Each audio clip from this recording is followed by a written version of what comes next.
I am back to share an IVF update and just kind of things that have happened since our miscarriage.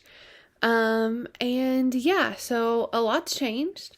The last time I was on here and talked to you guys, we had just made it through our miscarriage and we were just kind of trying to figure that out. And we were honestly trying to not think about our next steps, and we were just kind of like trying to live and be normal. And I was trying to not be on hormones again for another year. And we thought at that point that we were going to wait until the end of the year to start IVF. We were still really trying to grieve and understand what had happened to us. And I kind of want to update you guys on all of those things. So, as far as just like grieving and how we dealt with our miscarriage, I really wanted to talk about these things because they were super important to us, and I really think they helped us just kind of have some closure, and us kind of helped us ensure that we would never just forget about our miscarriage. And I don't know that you could ever do that, but I guess I wanted to have some physical representation of this was real and we did this and our baby was real. And I just wanted to remember that time and God, how hard it was. So the first thing we did was we planted a tree. We planted a tree at my parents' house. We live in a neighborhood and we don't think that we'll live here forever. So I wanted to plant a tree somewhere where hopefully we'll get to see the tree grow and remember and be able to come back to and maybe tell our kids about it one day and bring them there. So we planted a tree at my parents' house. It is it's like a weeping willow, but it's a cherry weeping willow or something like that. So it'll be pink. So I'm really excited to see that bloom and grow. And it's in a beautiful spot with lots of other trees. And I put a stone with it. And maybe we'll have a bench or something out there one day. But that's the first thing we did to remember our baby and our miscarriage and just that. What was a really good time in our lives, but also really, really hard.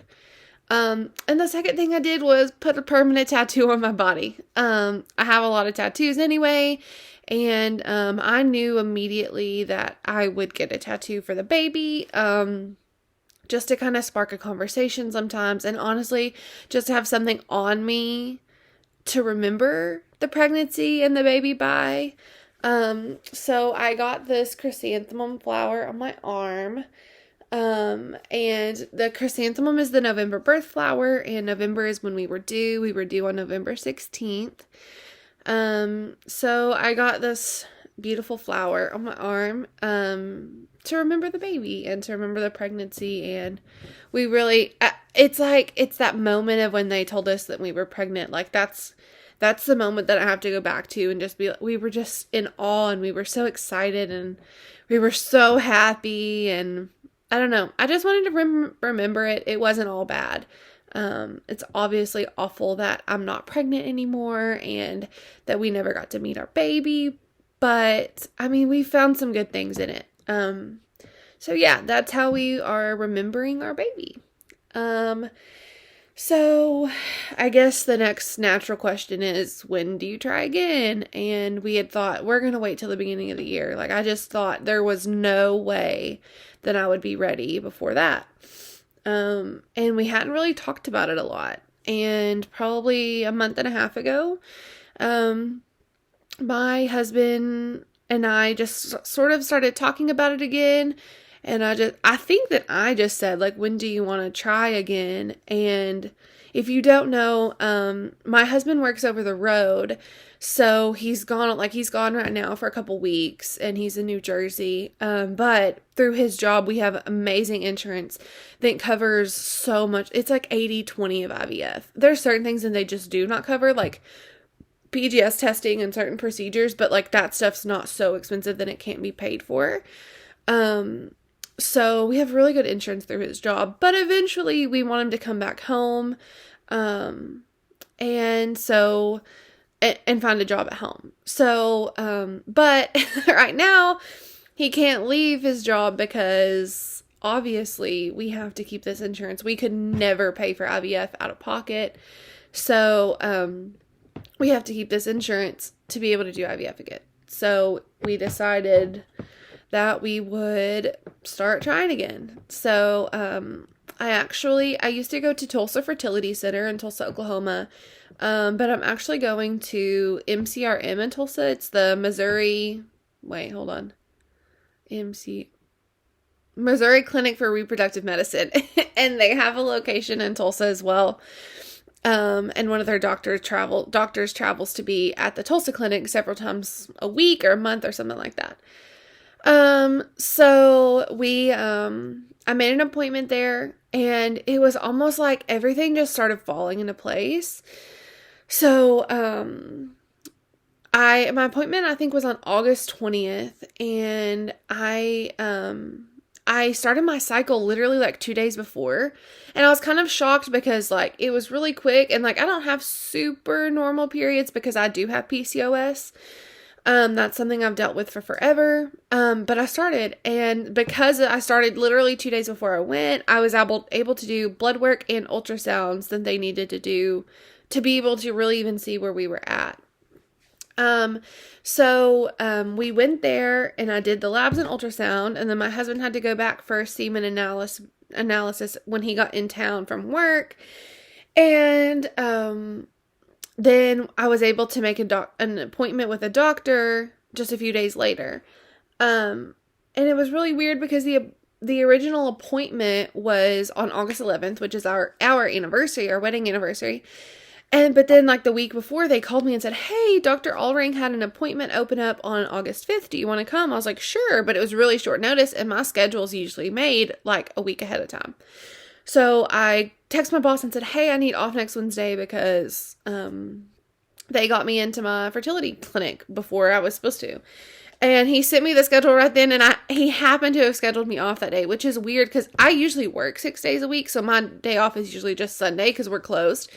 And that week he just randomly had me off on Wednesday, which was just weird. So, anyway, I went to that appointment. Sorry, I have some notes over here, so I'm like trying to kind of look. So I went to that appointment, and, I talked to the doctor about options, and my husband's semen analysis results looked really good. So we've always been told that I have PCOS, and then we have male factor. And his like morphology has always been kind of bad. And in the past he's had like 2 and 3% normal sperm. Well, they do like a magnified sperm analysis or semen analysis. So maybe that's why, but like his count, his numbers and everything, morphology and everything was really good. Which was weird to me and still mind-boggling to me. And I assume it's just from having the other, like the magnified semen analysis. I don't know. So he had that, and then he said that all my stuff looked really good, which my stuff usually looks good when I'm doing keto consistently. But when I'm not, I'm sure that blood work's bad. But anyway, so he was just saying like, I know we're going to do IVF, and he was saying that like he thought that my last treatment protocol, my medications and everything were pretty conservative. And so I told him what I'd taken, and he said, "Yeah, I just like I don't think those are the right medications." And he said this is what we would do. I mean, he just like could like come up with like what we were going to do next time. So so I talked to the financial people that day, and the exact amount of the deposit that I needed to make was the exact amount of a refund that I was getting from my old fertility clinic. I was getting a $2,090 refund or something like that. And then and the down payment was $2,000. So I got that day, made the down payment. And then, so I made that, and then I immediately, like the next day I got a cycle coordinator, and, the day that I got a cycle coordinator, I literally started my next cycle, like the next day, literally like had a 28-day cycle, and I've never had a 28-day cycle. I don't know what's happening in the universe, but obviously it's looking out for me. So I got the cycle coordinator, and then I started birth control last, I think Tuesday or Wednesday, and I'm only on it for like 2 weeks. And I start my meds on the 7th. Oh, and I got a call from the pharmacy, and my meds weren't very much last time. They were like, maybe they were less than $200. I know that. And she called me and she said, okay, and I have this debit card on file. And I said, okay, but how much is it? And she said, oh, it should be the same as last time. And I was like, well, none of these are the same medication. So like, I don't know how much it last time would be. And I hadn't ordered from this pharmacy except for my transfer meds from last time. So, she said, okay, let me put it in processing and then someone will call you because I don't have the information on how much it's going to be. I was like, okay. So me and my husband happened to be on our anniversary trip, which was a little late, but we were on an anniversary trip for 2 days, and I came home on last Friday and there was a box on my doorstep. And I got it and I was like, my sister's living with us right now. So I thought, well, maybe it's hers because like I haven't ordered anything. And it was addressed to me and it was my meds. I was so confused because I was like, oh my gosh, I had looked at my bank account and I hadn't noticed like any big amount of money that had come out. And so, I opened it up and I was like so confused. And I was like trying to log into my bank account to see if like I just missed it somewhere. And I got all of it out, and then I got in the packing slip and everything was free. Like, I'm not trying to brag, but it's like everything was free. It's just like it's all fallen like so perfectly and so confusingly to like everything's been so perfect. And I mean, I don't want to take signs where they aren't, but like it just feels like a sign like this is supposed to be, like this is right. Like it's the right timing. It's just all worked out so well. So yeah, I got my free meds and I start them on the 7th. And then I have my first baseline on the 2nd of September. And then I just set up all my appointments. It's different at this clinic too. Like I already have all of my appointments. The only appointment I don't have is when my actual retrieval is. So my first appointment's the 2nd. And then if everything's good there, which I don't know why it wouldn't be, I start meds on the 7th. And that's crazy. I can't believe we're about to do it again.